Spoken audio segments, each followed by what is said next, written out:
के अलग अलग कोनों से यहाँ आए हैं, तो मैं आपका ज़्यादा वक्त नहीं दूंगा। मुझे 3 मिनट बोलने के लिए कहा गया। मुझे सिर्फ 3 बात कहनी है आपसे। पहली बात तो ये कि काली टोपी पहनने वाली आरएसएस की फौज ने यह जो काला कानून लाया है, भारतीय राष्ट्रीय कांग्रेस की तरफ से हम इसकी मुखालफत करते हैं, हम इसका पुरजोर विरोध करते हैं। और दूसरी बात कि हमारा यहाँ आना ये कोई सियासी कदम नहीं है। हम सिर्फ और सिर्फ उस वादे को निभाने के लिए यहाँ आए हैं जो वादा इस देश में गांधी ने मौलाना अबुल कलाम आजाद को दिया था। हम उस वादे को निभाने के लिए आए हैं और वादा ये है कि गांधी कहते हैं, रघुपति राघव राजा राम, पतित पावन सीता राम, ईश्वर अल्लाह तेरे नाम, सबको सम्मति दे भगवान, हम सबकी सम्मति दे। और हम आपसे माफी मांगते हैं वहीं पे खड़े हुए कुर्सी कि इस देश में सेकुलरिज्म को बचा के रखने की जिम्मेवारी हमारे कंधों पर थी। गांधी के देश में वोट से गद्दी पर बैठा है, इसके लिए हम आपसे माफी मांगते हैं।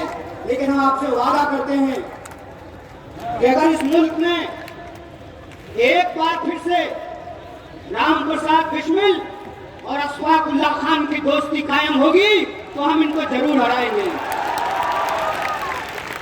और इसी अजीमाबाद की धरती पर बिस्मिल अजीमाबादी ने कहा था, सरफरोशी की तमन्ना अब हमारे दिल में है, देखना है चोर कितना बाज में कातिल में है।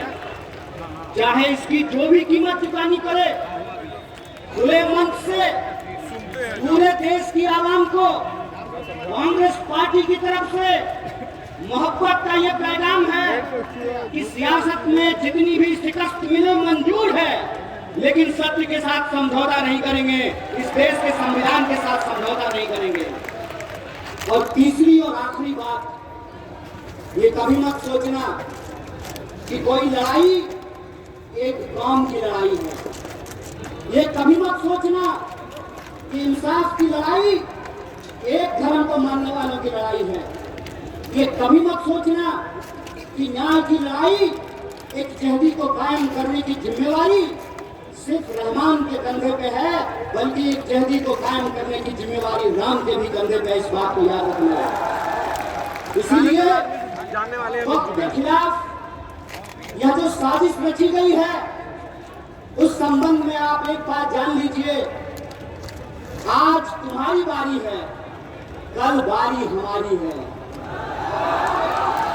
अब मैं एक बात बोल करके अपनी बात को खत्म करूंगा।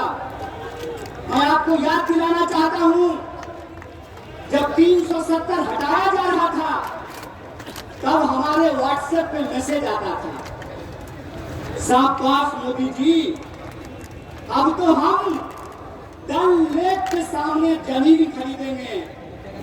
मेरे टोले मोहल्ले के लोगों, बताओ कितनी जमीन तुमने डल लेक के सामने खरीदी है, बता दो जरा हमको।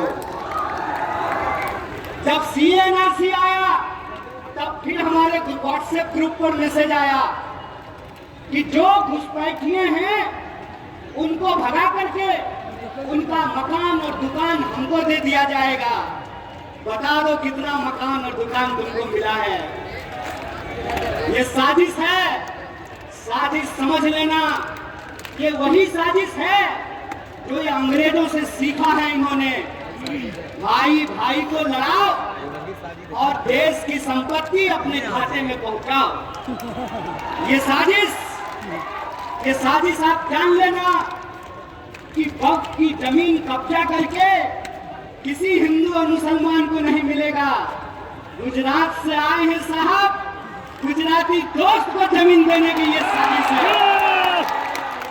अगर किसी को लगता है कि ये जमीन कब्जा करके आपको मिलेगा, तो एक बात बता दीजिए, जब देश के आदिवासी अपने जल जंगल जमीन के लिए लड़ रहे हैं, तब देश की महामहिम आदिवासी है। जब दलितों के खिलाफ एक बड़ा साजिश रचा गया, SC/ST कानून को खत्म करने की साजिश की गई, तब देश के महामहिम एक दलित थे।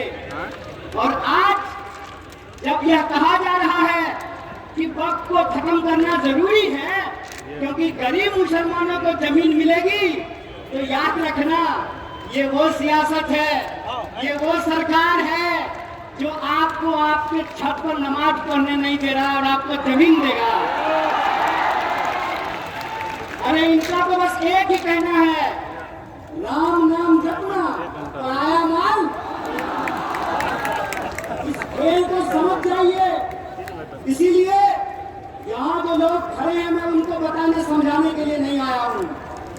मेरी आवाज जहाँ तक पहुँच रही है, मैं बिहार के आवाम को और देश को ये बताने आया हूँ, दूसरे के तकलीफ में हंसने की संस्कृति भारतीय होने की संस्कृति नहीं है, ये भारत का इतिहास नहीं है। भारत की संस्कृति ये है कि हम अपने धर्म की इज्जत करते हैं और दूसरे के धर्म का भी सम्मान करते हैं। ये भारतीय होने का मतलब होता है। भारतीय होने का मतलब ये होता है कि हम अपने घर में सुख चैन से रहें, तुम अपने घर में सुख चैन से रहो। जो दूसरे के इबादत खानों पर, दूसरे की जगहों पर झंडा गाड़ते हैं, उनके पास ईमान नहीं बेईमानी है, इस बात को याद रखिएगा। इसीलिए जब आज RSS कह रही है कि संविधान से, प्रस्तावना से समाजवाद और धर्मनिरपेक्षता निकाली जाएगी, इसका मतलब यह है कि आज एक शब्द निकाला जा रहा है, कल को पूरी किताब बदली जाएगी। इसीलिए देश के नागरिकों, चाहे आप हिंदू हो या मुसलमान, चाहे आप दलित हो या ब्राह्मण, चाहे आप अगड़ा हो या पिछड़ा, चाहे आप टोपी लगाने वाले हो या तिलक लगाने वाले हो, याद रखना ये ऊंच नीच को मानने वाले लोग हैं। इनको आपने गद्दी पर बिठाया है, ये आपसे आपका समानता का अधिकार छीनेंगे, आदिवासियों से जल जमीन का अधिकार छीनेंगे, पिछड़ों से भागीदारी का अधिकार छीनेंगे और मुसलमानों को इस देश में नागरिक होने का अधिकार छीनेंगे। इसीलिए लड़ाई एक कौम की लड़ाई नहीं है, पूरे हिंदुस्तान को बचाने की लड़ाई है और इस लड़ाई में हम सब एकजुट हैं। बोलिए, एक है कि नहीं है? तो आप हमारे साथ एक नारे को बुलंद कीजिए, उसके बाद हम अपनी बात को खत्म करेंगे। इस काले कानून के खिलाफ हमारी एक चहती प्रदर्शित होनी चाहिए। अशफाकुल्लाह खान और राम प्रसाद बिश्नोई की दोस्ती कायम होनी चाहिए। तो आप हमारे साथ आवाज को बुलंद कीजिए, आवाज दो, आवाज दो, लड़ेंगे। बहुत बहुत शुक्रिया, बहुत बहुत धन्यवाद।